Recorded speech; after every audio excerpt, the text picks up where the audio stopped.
దేశంలో ఉన్న 40 పక్షాల పార్టీలన్నీ కూడా అమరావతిని గౌంచి పట్టాభిషేకం చేసినాయి. భారతదేశ చరిత్రలో ఏ రాజధానికి లేనటువంటి గొప్ప గుర్తింపు, అలానే పార్లమెంట్ రికార్డ్స్ లో కూడా స్వచ్ఛతలతో లిఖించబడింది అమరావతి రాజధాని అండి. అది రైతుల త్యాగాలి అంటే గౌరవం మనం అందరం కూడా చెప్పుకోవాలి. జగన్మోహన్ రెడ్డి గారు ఏ రాష్ట్ర రాజకీయాలు ఏ పార్టీ అధినేత లేనటువంటి ఇబ్బంది ఆంధ్రప్రదేశ్ లో వైఎస్ఆర్ సిపి ద్వారా ఆంధ్రప్రదేశ్ కి గతంలో మనం జగన్మోహన్ రెడ్డి గారు ఆయన అధికారంలో ఉన్నప్పుడు ఆయన డప్పు కొట్టించుకునేవారు, మా నమ్మకం నువ్వే జగన్, మా నమ్మకం నువ్వే జగన్ అని.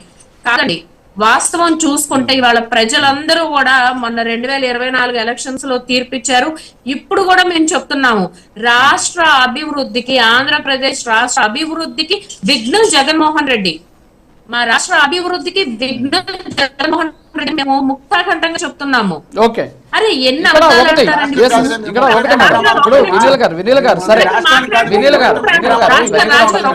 ఒక నిమిషం మేడం, ఒక్క నిమిషం. మీకు క్వశ్చన్ ఇస్తున్నాను నేను. విషయం ఏంటంటే ఇక్కడ జగన్మోహన్ రెడ్డి గారు వైఎస్ఆర్ కాంగ్రెస్ పార్టీ ఒక వాదన చేస్తుంది. మీరు కూడా అమరావతి ప్రాంతంలో ఉద్యమంలో పాల్గొన్నానని మీరు చెబుతున్నారు.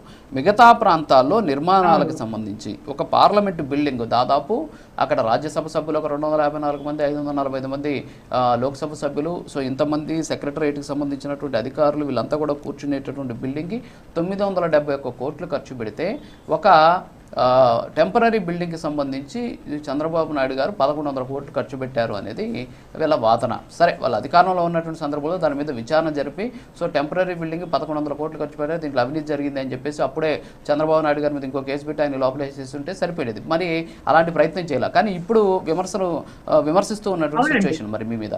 సో దీనికి మీ దగ్గర ఆన్సర్ ఉందా? అంటే రాజు గారు ఇక్కడ వాళ్ళు ఏమన్నారంటే ఇన్సైడర్ ట్రేడింగ్ తీసుకొచ్చారు. 10,000 ఎకరాలు ఇన్సైడర్ ట్రేడింగ్ లో అవినీతి జరిగింది, బినామీలు ఉన్నారు, తెలుగుదేశం పార్టీ బినామీలు. సాక్షాత్తు వాళ్ళ అధికారంలో ఉన్నప్పుడు బుగ్గన గారు కూడా అసెంబ్లీలో 4,000 ఎకరాలు